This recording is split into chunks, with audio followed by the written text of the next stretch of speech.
Hi everyone, this is Anjali again. Radhe Radhe. So today we are going to do the video on chapter 2, shloka number 2.31 to 2.38, and the topic is the responsibility of a Kshatriya.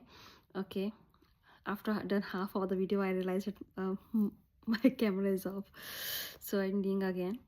Okay, so in 2.31, what he says, let me focus the camera. So he say you should look at you should look at your own responsibility as a kshatriya, and there is nothing higher for a kshatriya than a righteous war. Okay, so you ought not to hesitate about it. So in next shloka he said, "Oh Parth, happy indeed are the kshatriya, basically who are called to fight in such a battle." Okay, camera. Okay, uh, without any seeking. So this opened for them the door to the heaven. Okay, and in next shloka he says that if you will not fight this righteous war, then you will incur the sin of having abandoned. Okay, and abandon your own responsibility, and you will lose your reputation also. So, and in next shloka he said all the people too will remember you, your everlasting dishonor, and to one who has been honored. Okay, now dishonor is worse than a death. And in next shloka he said the great generals will think you will have withdrawn from the battle because you are a coward. Okay, but you will look down upon those who have had thought much of you and your heroism in the past.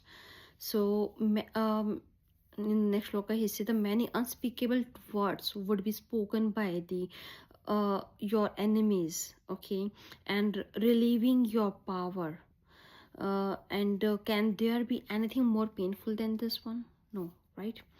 So that's what he's trying to explain in the shloka. And in the next shloka he's saying that slain, you will achieve heaven and victory.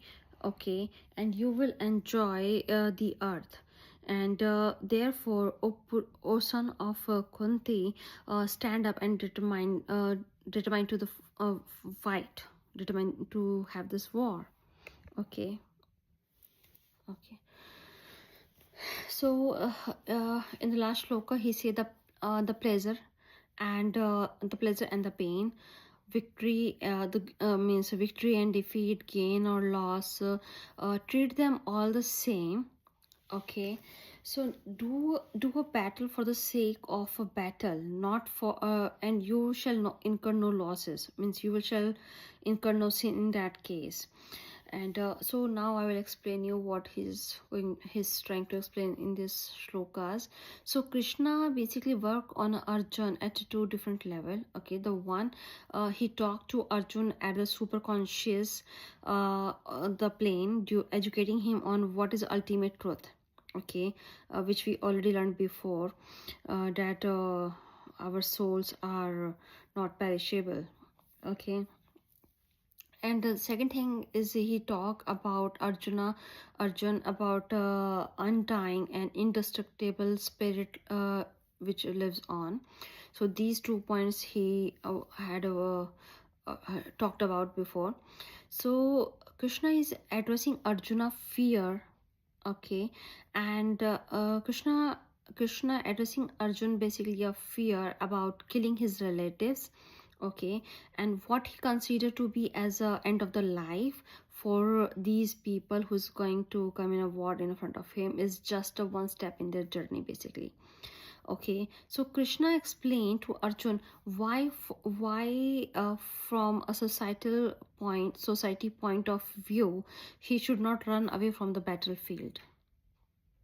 Okay, he should not run away from the battlefield, but instead stay on and fight as a warrior, as a kshatriya. So Krishna here addresses Arjuna as a kshatriya, the warrior of the warrior. Okay, so Krishna say, fight, Okay, you are Kshatriya by fighting as your own responsibility demands. You earn merit and go to the heaven. And if you try to run away, okay, let me fix the camera. So if you try to run away from this war, you commit a sin. Okay, and for being out of integrity with your responsibility, so you will be termed as a coward, and a people who know you will laugh at you also. So you will be dishonored, and for a kshatriya, dishonor is worse than a death. Okay, so do not worry about the do not worry about the victory or defeat. Okay, if you defeat and slain, you will ascend to heaven. Okay, so if you are sorry, if you are victorious, and you will enjoy the material benefit of this word itself. And therefore, O son of Kunti, stand up and take responsibility as a kshatriya and go and do the war. So in here, Krishna is trying to explain to him that treat all the pain and pleasure, gain or loss, victory and defeat, all the same. Okay, so he say to fight without worrying about the outcome, and to fight is your responsibility basically, and you shall incur no sin in that case. So Krishna is saying it is not who what do you matters. Okay, it is who you are being. It is who you are being that matters.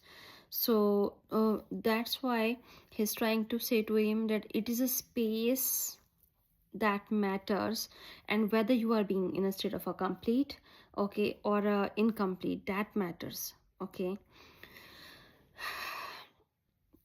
so Krishna is not worried about what you do basically.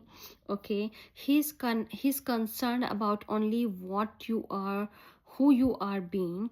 Okay, and so it is your action from the completion.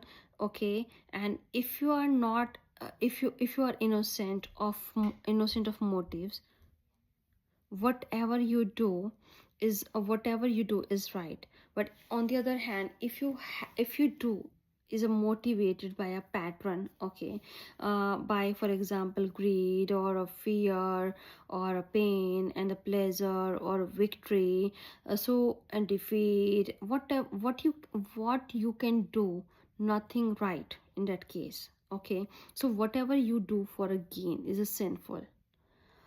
Okay, so Krishna is enriching basically Arjun with a bridge of a responsibility. Okay, to expand to expand Arjun shrinking identity as a kshatriya. So whatever his thoughts are shrinking, so he's trying to put some responsibility on the top to make it expand. Okay, to make him understand that's his responsibility. So basically a responsibility infused into thinking. Okay, make him think and remove the agitation and the disconnection with the situation. So we always feel that responsibility is a burden. Some people think like that, but no, it is not a burden, it is basically a power. Okay, okay, so here he's saying the responsibility directly lead you toward leadership consciousness basically. Okay, like if our parents also say that if person is not doing anything in the right direction, put some responsibility on his that person and he will get fixed. So that's what Krishna is trying to explain and do here also. So as long as you feel responsible, okay, as long as you feel responsible only for your family, and you remain as a head of your family. Okay, so when you feel responsible for a community, okay, not your home only, for the community, you become a leader, okay, of the community. So as your feeling of a responsibility expand, your leadership quality also expand. That's what he's trying to teach him. So because Arjun is representing the whole of Pandavas, okay, so it is not only his representing him, he's representing the whole community. So the decision to feel responsible for the whole cosmos is basically called enlightenment. Okay, so feeling responsible for the whole and declaring to live by your feeling is responsible declaration, and which is known in Hindu spiritual basically as a nidhi dhyasana. Okay, so the responsible declaration, when we declare okay that we are responsible, the responsible declaration unlock the power of a feeling, okay, the prema shakti in the person. Okay, uh, give me a second. So Krishna is trying to say basically here, anything may happen, okay, anything may happen, but do not be afraid to dive into the feeling of a responsibility. Do not afraid to dive into the feeling of a responsibility just because your imaginary complications and don't stop yourself from basically a feeling, don't stop yourself from feeling of responsibility. Okay, so if anybody making you stop, that is the wrong direction basically. So for example, whenever you feel empowered, okay, uh, whenever you feel empowered, you are joyful, and whenever you feel powerless, you experience suffering.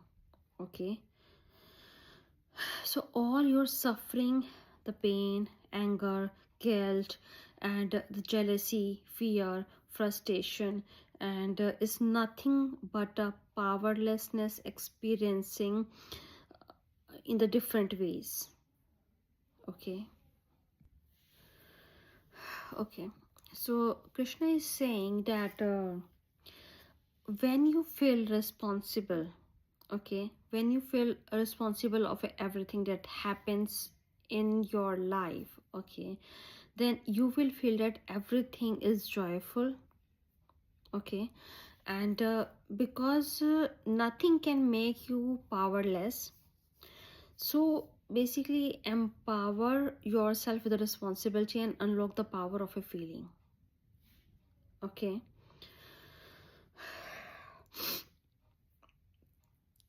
okay, so by unlocking the power, okay, by unlocking the power of a feeling, you will always act from the space of a power, and from the space of a power and the completion, and start focusing on the solution, okay, not the problem.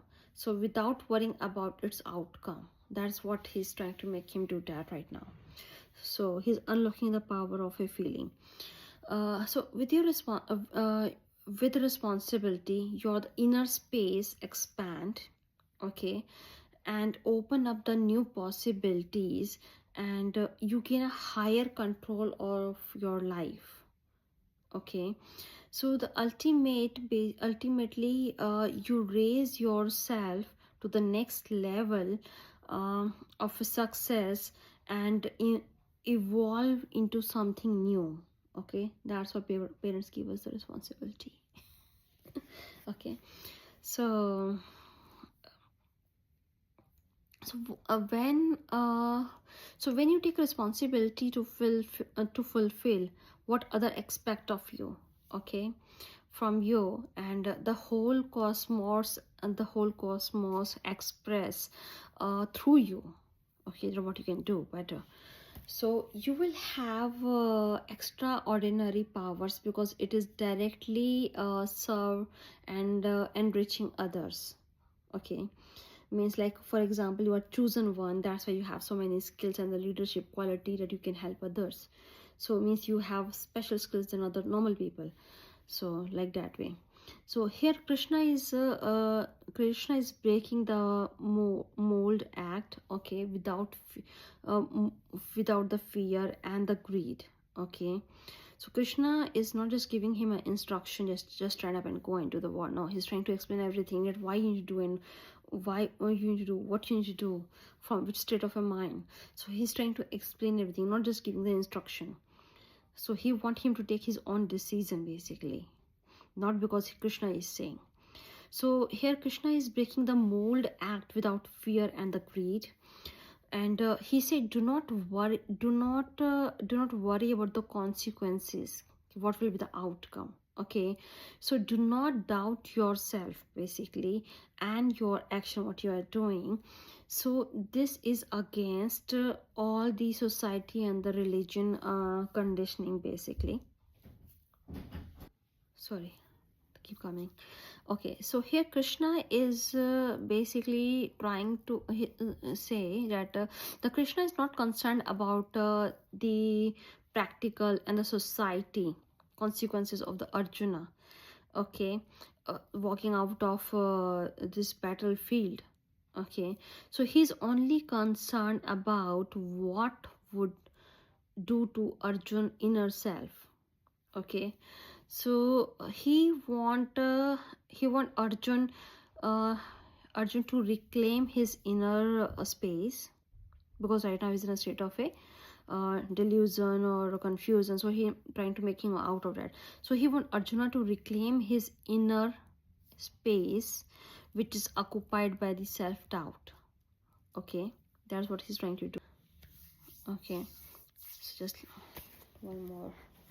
Okay, so Arjun was trying to avoid fighting, not because of any moral or like uh, contents like objection, but out of his rude thought pattern, okay, of the emotional attachment to his relatives, and the others being others arising out of his or identification with them, okay. So in these basically shloka, Krishna is trying to bring Arjun out of his root pattern, okay, his dilemma, which has obscured his normal clear vision. And so Krishna is trying to get Arjun to transcend his condition action based on fear and greed relating to the killing of his all the kinsmans, all the soldiers. So he's getting him out of a completion and out of his sarva dharma without worrying about the outcome. That is what Krishna is trying to do with Arjuna here, okay. So these are the maximum which I can explain about this shloka. So I will see you in the next video for the next shlokas. And if you have any question, feel free to ask me, okay. And please, I request one, I know I'm sending the videos a little bit late after some days, but please, I request you all to listen the videos. And now I started putting on the YouTube also, so that you can go and check there anytime if you forget what we learned before. So if you have any question related to that in your mind, you can go and check that again, because message has a limitation, okay. Right now the is 18 19 going to be 19-minute video. So WhatsApp has a restriction, means limitation. So go and check again any video if you need to be. So stay tuned, see you next time. Thank you, have a nice day, bye.